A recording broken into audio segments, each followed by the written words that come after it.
আস্তাগফিরুল্লাহ, আস্তাগফিরুল্লাহ, আস্তাগফিরুল্লাহ। খুব কষ্টের ইস্তেগফার নাকি সহজ? সহজ না? অজু লাগে না?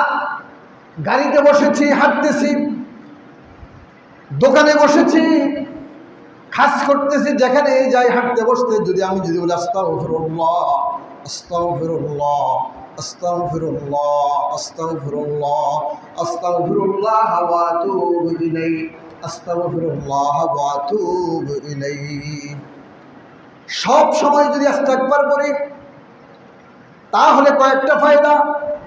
এক নম্বর ফায়দা হচ্ছে আল্লাহ রাব্বুল আলামিন ওই বান্দাকে সমস্ত বিপদ আপদ থেকে আল্লাহ রাব্বুল আলামিন হেফাজত করবেন। সুবহানাল্লাহ। তার রিজিক ফরাগত করে দেবেন। তার রিজিক, যেই দোয়া করবেন সেই দোয়া আল্লাহ রাব্বুল আলামিন কবুল করবেন। জোর বলেন সুবহানাল্লাহ। বেশি বেশি যদি ইস্তেগফার করে তাহলে আল্লাহর কাছে যা চাইবে সব আল্লাহ কি করবেন? কবুল করবেন। সুতরাং সব সময় ইস্তেগফার করার মধ্যে কি আছে? বরকত আছে, ফজিলত আছে। পারবো তো ইনশাআল্লাহ?